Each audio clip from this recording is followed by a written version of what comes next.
देखिए, carbon monoxide प्रदूषक क्यों होता है? तो कार्बन मोनोऑक्साइड क्या होता है? कार्बन मोनोऑक्साइड को हम CO से दर्शाते हैं। ये प्रदूषक इसलिए होता है क्योंकि ये जो होता है ये हीमोग्लोबिन के साथ प्रतिक्रिया करता है। तो यहाँ ऑप्शन में तो हमारा सी ऑप्शन सही हो जाएगा। और ये हीमोग्लोबिन से प्रतिक्रिया करके हमारे शरीर को नुकसान पहुंचाता है, इसलिए इसे हम प्रदूषक कहते हैं। प्रदूषक गैस है ये। ठीक है, अगला प्रश्न देखते हैं, प्रश्न नंबर 2। मानव शरीर के किस अंग को मानव शरीर का जैव रसायन प्रयोगशाला भी कहा जाता है? तो जैव रसायन प्रयोगशाला जो है वो मानव शरीर का यकृत होता है। यकृत यानी जिगर, या जिसको हम इंग्लिश में लीवर कहते हैं। क्यों कहा जाता है? क्योंकि ये जो यकृत होता है ये मानव शरीर की सबसे बड़ी ग्रंथि होती है और ये बहुत सारे रस को स्रावित करती है, इसलिए इसको जैव रसायन प्रयोगशाला कहा जाता है। अगला प्रश्न देखते हैं, प्रश्न नंबर 3। देखिए, कमानी तुला या जिसको स्प्रिंग बैलेंस कहते हैं हम, किस सिद्धांत पर काम करती है? तो बताइए जल्दी से इसका उत्तर। जो कमानी तुला होता है, स्प्रिंग बैलेंस होता है, ये किस सिद्धांत पर काम करती है? तो ये हमारा जो है हुक के नियम पर काम करती है। हुक एक वैज्ञानिक थे, उन्होंने कुछ सिद्धांत दिए थे, तो ये जो कमानी तुला है ये उसी सिद्धांत पे काम करती है। अगला देखते हैं, प्रश्न नंबर 4। सुपर कूलिंग का अभिप्राय तरल के किस बिंदु पर शीतलता से है? सुपर कूलिंग आपने अक्सर सुना होगा, सुपर कूलिंग वर्ड। तो ये जो सुपर कूलिंग जो होता है इसका अभिप्राय किस बिंदु पर शीतलता से है, यानी हम किसी वस्तु को किस बिंदु पर शीतल करें, ठंडा करें कि उसको सुपर कूलिंग कहा जाए। तो इसका उत्तर हो जाएगा हमारा ऑप्शन सी, यानी हिमांक से नीचे। यानी उस वस्तु का, उस पदार्थ का जो हिमांक है उससे जब नीचे के बिंदु पर हम उसको ठंडा करते हैं, शीतल करते हैं, तो उसको हम सुपर कूलिंग कहते हैं। अगला देखते हैं, पानी में से पैदा होने वाले बुलबुले में जो चमक होती है वह किस प्रक्रिया के कारण होती है? पानी में से जो बुलबुले निकलते हैं, आपने देखे होंगे बारिश वारिश में बुलबुले निकलते हैं, तो उनमें जब रोशनी पड़ती है तो उसमें चमक होती है। तो वो चमक जो होती है वो किस प्रक्रिया के कारण होती है?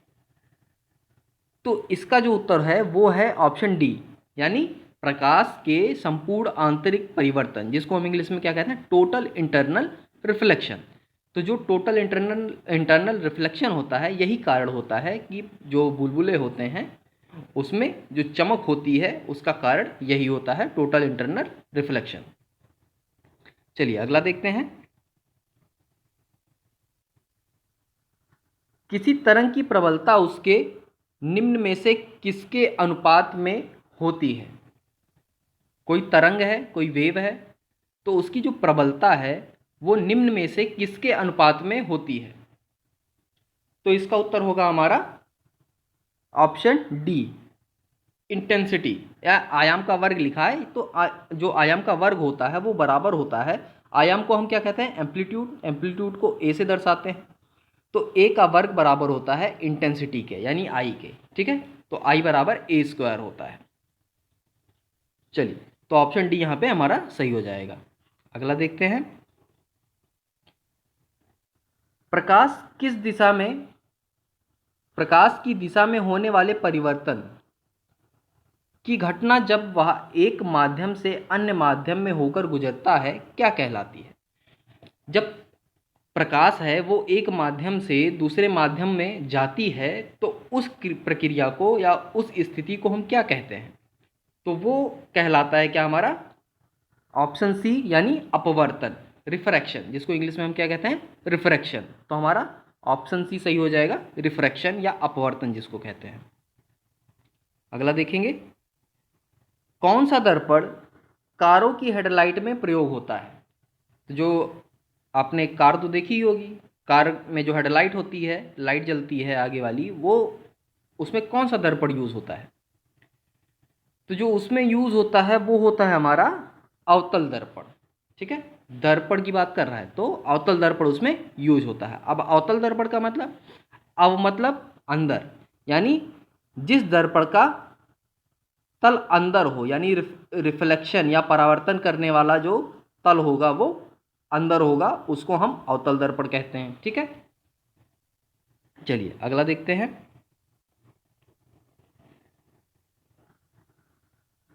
मैग्नेट्रॉन वाल्व का उपयोग किसके उत्पादन में किया जाता है? तो जो मैग्नेट्रॉन वाल्व होता है वो का उपयोग जो होता है वो किसके उत्पादन में किया जाता है? तो ये ऑप्शन सी सही होगा, क्योंकि सूक्ष्म तरंगे और माइक्रोवेव एक ही चीज़ है। माइक्रोवेव्स को ही हम हिंदी में सूक्ष्म तरंगे कहते हैं। तो यहाँ पे हमारा ऑप्शन सी सही हो जाएगा। अगला देखते हैं। किस वैज्ञानिक ने प्रकाश की तरंग सिद्धांत यानी वेव थ्योरी ऑफ लाइट को प्रस्तावित किया था? तो जल्दी से बताइए, कौन से साइंटिस्ट थे जिन्होंने वेव थ्योरी ऑफ लाइट को दिया था, प्रस्तावित किया था? तो जो हमारे क्रिश्चियन हाइगेंस, जो हाइगेंस जी थे, उन्होंने ही वेव थ्योरी ऑफ लाइट दिया था। ठीक है, यानी ऑप्शन डी हमारा यहाँ पे सही होगा। अगला देखते हैं। निम्न में से किन विद्युत चुंबकीय तरंगों का पता लगाने के लिए गीगर ट्यूब का प्रयोग किया जाता है? तो गीगर ट्यूब का प्रयोग किस प्रकार की तरंगों, विद्युत चुंबकीय तरंगों को पता लगाने के लिए किया जाता है? तो इसके लिए हमारा सही उत्तर हो जाएगा क्या? सी ऑप्शन, यानी गामा किरणें। जो गामा किरणें होती हैं, इनका पता लगाने के लिए हम गीगर ट्यूब का प्रयोग करते हैं। अगला देखते हैं। देखिए, निम्न में से किन विद्युत चुंबकीय तरंगों का पता लगाने के लिए बिंदु संपर्क डायोड यानी पॉइंट कांटेक्ट डायोड का प्रयोग किया जाता है? यानी पॉइंट कांटेक्ट डायोड का प्रयोग किस प्रकार की विद्युत चुंबकीय तरंगों का पता लगाने के लिए किया जाता है? तो यहाँ पे हमारा जो उत्तर सही होगा वो होगा ऑप्शन सी, यानी सूक्ष्म तरंगे, या जिसको हम इंग्लिश में माइक्रोवेव्स कहते हैं। यानी माइक्रोवेव्स जो तरंगे होती हैं, इनका पता लगाने के लिए हम पॉइंट कांटेक्ट डायोड का प्रयोग करते हैं। अगला देखते हैं। किस वैज्ञानिक ने कहा था किसी जंक्शन में प्रवेश करने वाली कुल धारा उस जंक्शन को छोड़ने वाली कुल धारा के बराबर होती है?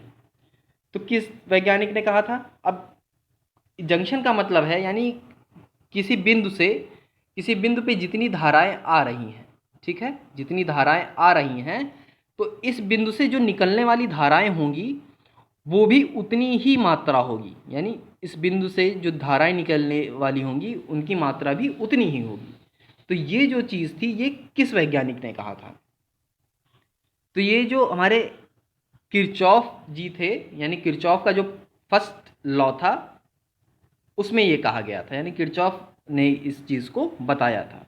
होता क्या था, अब मान लीजिए I1 I2 I3 ये आया करंट, तो यहाँ पे मान लीजिए निकला यहाँ पे I4 और I5, तो ये बराबर हो जाता था I1 plus I2 plus I3 बराबर I4 प्लस I5, ये हो जाता था हमारा। ठीक है, ये नियम था इनका। चलिए, तो ऑप्शन यहाँ पे हमारा डी सही हो गया। अगला देखते हैं। डायोड का प्रयोग किसके लिए होता है? डायोड आपने देखा ही होगा, बहुत छोटा सा होता है, दोनों तरफ उसकी टांगें निकली होती हैं और बीच में एक छोटी सी चीज़ होती है, उसको डायोड बोलते हैं।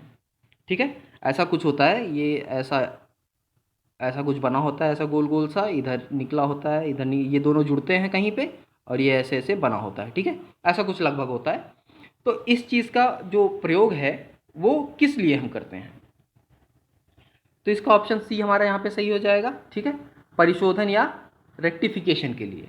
परिशोधन को इंग्लिश में रेक्टिफिकेशन कहते हैं। तो यहाँ पे हमारा सी उत्तर सही हो जाएगा। अगला देखते हैं। हृदय की धड़कन की गति निम्न में से किससे बढ़ती है? जो हृदय धड़कता है हमारा, तो उसकी जो गति होती है, स्पीड होती है, वो किससे बढ़ती है?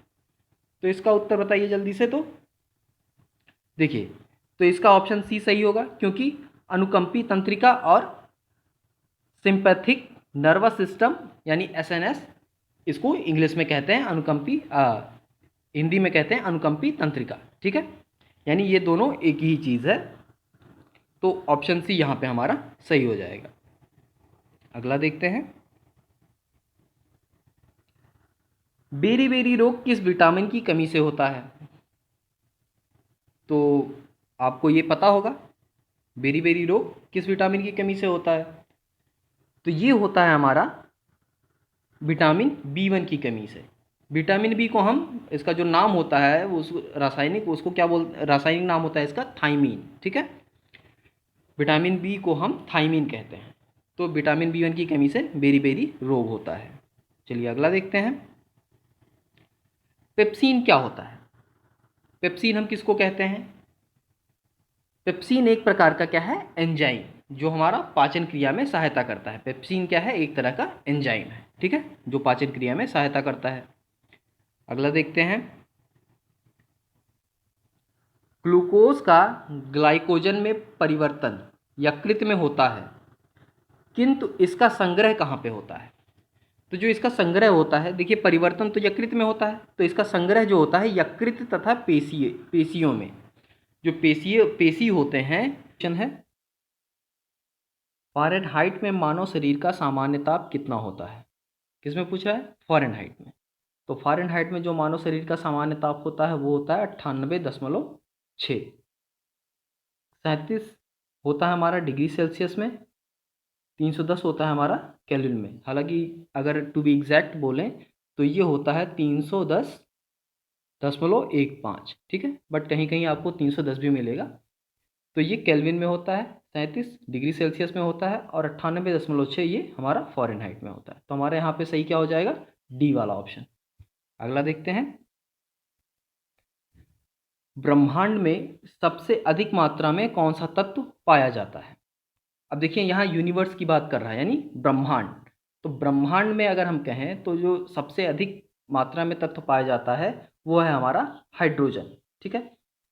अगर हमारे एटमॉस्फेयर की बात की जाए, यानी हमारा वायुमंडल जो है, यानी पृथ्वी का जो वायुमंडल है, उसमें सबसे अधिक मात्रा में क्या पाया जाता है? तो वो है हमारा नाइट्रोजन, ठीक है, अगर सिर्फ पृथ्वी के वायुमंडल की बात की जा रही है तो। चलिए अगला देखते हैं, सापेक्षता का सिद्धांत यानी प्रिंसिपल ऑफ रिलेटिविटी किसने प्रतिपादित किया? यानी जो सापेक्षता का सिद्धांत है वो किसने दिया? तो ये हमारे जो आइंस्टीन जी थे उन्होंने इसको दिया था। अगला देखते हैं, नेक्स्ट क्वेश्चन पे, क्वेश्चन नंबर 4, तैरने का सिद्धांत लॉ ऑफ फ्लोटिंग की खोज किसने की? यानी जो हम तैरते हैं पानी में, ठीक है, तो इसकी खोज किसने की? तो ये हमारे जो आर्किमिडीज जी थे, जो एक साइंटिस्ट थे आर्किमिडीज, जिसको हम नॉर्मली आर्किमिडीज प्रिंसिपल के नाम से भी जानते हैं। तो उन्हीं कुछ चीज़ों से ये इनका जो तैरने का सिद्धांत है वो आया था, ठीक है। चलिए अगला देखते हैं, थायराइड ग्रंथि का अत्यधिक वृद्धि किसकी कमी के कारण होता है? थायराइड ग्रंथि क्या होता है? जो हमारा गला होता है, हमारे जस्ट गले नीचे, यानी जो हमारी दाढ़ी होती है, दाढ़ी के नीचे ही यानी गले पे हमारा थायराइड ग्लैंड होता है, ठीक है। किसकी कमी से बढ़ता है? थायराइड ग्लैंड बढ़ता है हमारा आयोडीन की कमी से, ठीक है। हमने सुना है वो, जिसको हम नॉर्मली क्या कहते हैं, घेघा रोग, ठीक है। आयोडीन की कमी से क्या होता है? घेघा रोग। तो वहीं से थायराइड ग्लैंड वही बढ़ जाती है, ठीक है। चलिए अगला देखते हैं, क्वेश्चन नंबर 6, साइटोलॉजी में किसका अध्ययन किया जाता है? साइटोलॉजी एक पूरा अलग से एक टॉपिक है, मतलब एक कह सकते हैं ऐसी चीज़ है जिसमें हम सिर्फ अध्ययन किसका करते हैं? सिर्फ कोशिकाओं का, ठीक है। यानी इसके बारे में हम टोटल A to Z हर कोशिका के बारे में हर एक चीज़ को यहाँ पे हम पढ़ते हैं, ठीक है। तो कोशिका का संपूर्ण अध्ययन हम जिस जगह करते हैं उसको हम कहते हैं साइटोलॉजी, ठीक। जिस चीज़ के अंतर्गत करते हैं उसको हम साइटोलॉजी कहते हैं। अगला देखते हैं, क्वेश्चन नंबर 7, एथलीट फुट रोग किसके कारण होता है? आपने अक्सर देखा होगा कि किसी किसी के जो पैर होते हैं या एक ही पैर होता है वो बहुत मोटा हो जाता है, यानी कह सकते हैं क्या, हाथी पाँव। ठीक है, तो वो किसके कारण होता है? ठीक है, तो ये पूछ रहा है कि आखिर किस चीज़ के कारण, कवक के कारण, जीवाणु के कारण या विषाणु के कारण, इनमें से, या जो इनमें से कोई नहीं, यानी जो विकल्प हैं इनमें से किसके कारण ये एथलीट फुट वाला जो रोग है वो होता है? तो यहाँ पे हमारा जो ऑप्शन सही है वो है कवक, यानी फंजाई। ठीक है, फंजाई के कारण हमारा एथलीट फुट का रोग होता है। नेक्स्ट क्वेश्चन देखते हैं, ब्लड क्या है? अब पूछ रहा है ब्लड, हमको पता है खून क्या है। विकल्प जो दिया है कि संयोजी उत्तक है, उपकला उत्तक है, या दोनों है, या इनमें से कोई नहीं। तो जो ब्लड है हमारा वो है क्या है? संयोजी उत्तक है, यानी कनेक्टिव टिश्यू है। ठीक है, यहाँ पे हमारा सही हो जाएगा ए ऑप्शन। अगला देखते हैं, जंतु कोशिका के किस हिस्से को पावर हाउस कहते हैं? यानी जो एनिमल टिश्यू होते हैं उसमें कौन सा हिस्सा होता है जिसको हम पावर हाउस कहते हैं, यानी एनर्जी हाउस कहते हैं। ठीक है, तो जो माइटोकॉन्ड्रिया होता है सेल में उसको हम कहते हैं एनर्जी हाउस या पावर हाउस। ठीक है, अगला देखते हैं, मानव लीवर में कौन सा विटामिन पहले से मौजूद होता है? मानव लीवर होता है, ठीक है, यकृत जिसको बोलते हैं, तो वो जो यकृत होता है या लीवर होता है, ठीक है, उसमें पहले से ही कौन सा विटामिन मौजूद होता है? जैसे बहुत सारे विटामिन हमको बाहर से इनटेक करने पड़ते हैं, कुछ खानों में मिलते हैं, कुछ के लिए आजकल दवाएं भी आती हैं। ठीक है, तो ऐसे तो हर जगह से हम कलेक्ट कर लेते हैं, लेकिन जो ऐसा भी एक विटामिन है जो लीवर में पहले से ही मौजूद होता है। तो यहाँ पे जो हमारा सही उत्तर है वो है विटामिन ए। ठीक है, ए ऑप्शन यहाँ पे हमारा करेक्ट है, जो लीवर में पहले से ही मौजूद होता है। अगला देखते हैं, विकास का सिद्धांत यानी थ्योरी ऑफ इवोल्यूशन का प्रतिपादन किसने किया था? तो थ्योरी ऑफ इवोल्यूशन का प्रतिपादन यानी father of theory of evolution जो कहते हैं हम, वो हमारे डार्विन जी थे। ठीक है, इन्होंने ही जो विकास का सिद्धांत है उसको दिया था। अगला देखते हैं, सौर विकिरण यानी सोलर रेडिएशन, ठीक है, किसके द्वारा मापा जाता है? तो जो सोलर रेडिएशन होता है वो मापा जाता है हमारा पायरोमीटर के द्वारा। ठीक है, अगला देखते हैं, एक्सरे का आविष्कार किसने किया था? एक्सरे का आविष्कार हमारे रॉन्जन या डॉक्टर रॉन्जन एक थे, उन्होंने ही किया था, जिसके द्वारा हम शरीर के अंदर की कौन सी हड्डियां टूटी हैं, फ्रैक्चर हैं, क्या इफेक्ट आया उन पे, हम एक्सरे करके उसके बारे में जान सकते हैं। ठीक है, चलिए आगे देखते हैं, स्कूटर का आविष्कार किसने किया था? स्कूटर का आविष्कार किसने किया था? चलिए, अब मैं चाहता हूं कि ये क्वेश्चन का आंसर आप लोग कमेंट बॉक्स में बताएंगे। ठीक है, क्वेश्चन नंबर 14 का जो आंसर होगा ये आप लोग कमेंट बॉक्स में बताएंगे कि स्कूटर का आविष्कार किसने किया था।